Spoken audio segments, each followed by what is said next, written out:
So recently I became a father for the first time. And when my son was born, I promised him that I would spend as much time with him as much as possible. But what I realized is that he's spending more time on my cell phone than with me. So this led me to my topic for my research. If you are planning to have a family of your own in the future, you can use what I've researched and apply it.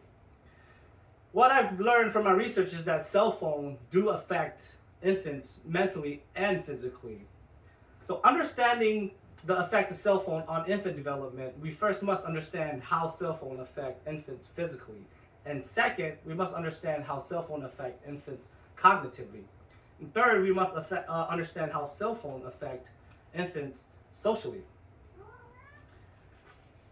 First, we must understand how cell phone affect infants development by knowing how emission of microwave radiation from cell phone affect infant physically. The brain of an infant is at a higher risk for microwave radiation than that of an adult. On WebMD, Roxanne Nielsen and children face higher health risks from cell phones states that the rate of MWR absorption is higher in children than adult because brain tissues in children are more absorbent. And with these exposures, it can lead to malignant brain tumors. MWR radiations are a real thing that have been studied. Microwave radiation can also be absorbed by infants through their body, especially their bone marrow. In the same article on WebMD, Roxanne Nielsen states, studies report bone marrow children are 10 times more likely to absorb microwave radiation than adults. And with early exposures like this, it can lead to potential microwave radiation cancer risks further in the future. So to summarize my first point, emission of microwave radiation from cell phone are a real cause on infant physically. Second, understanding the effect of cell phone on infant development involves knowledge of how cell phone affects infant cognitively. Tina Payne Bryson in The Bottom Line of Baby states that there's no evidence child under 1 learn language or conceptual skills via a screen. She also states that developmentally, infants don't have the memory and attentional skills or symbolic understanding necessary to learn from a two-dimensional image. So if you're attempting to teach your kids, your infant, through via videos on cell phone, there may be no results. In fact, there may be the opposite results of that which cause cognitive delay or deficits.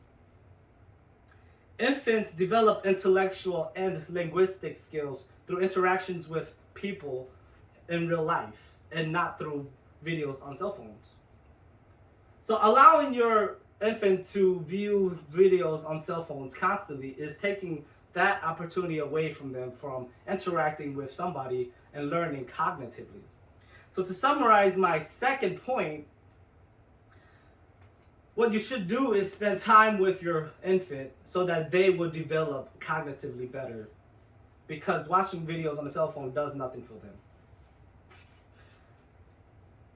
Third, understanding the effect of cell phone on infant development involves awareness of how cell phone affect them socially. So going back to watching videos, if you're allowing your infant to watch videos all the time, they are not interacting with anybody in their environment.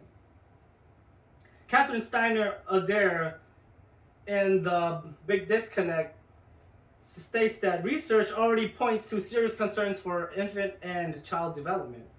Neurologically, there are narrowing the way brain organizes for lifelong learning. Infants can develop also the notion that it's okay to present a cell phone when they are upset. I know that I'm guilty of this, and I know that some of you are guilty of this. That when your child or infant is throwing a temper tantrum, you tend to just bring out your phone and show them a video. So to summarize my third point, infants needs to socialize with other people or other infants to develop their social skills. In conclusion, cell phones do affect infants physically and mentally. According to studies and my research, I found that introduction of cell phone at an early age can have a negative effect on infants. And now, what would you do if you know that you would be putting your infant at harm's way? Would you do it? You're supposed to go turn off.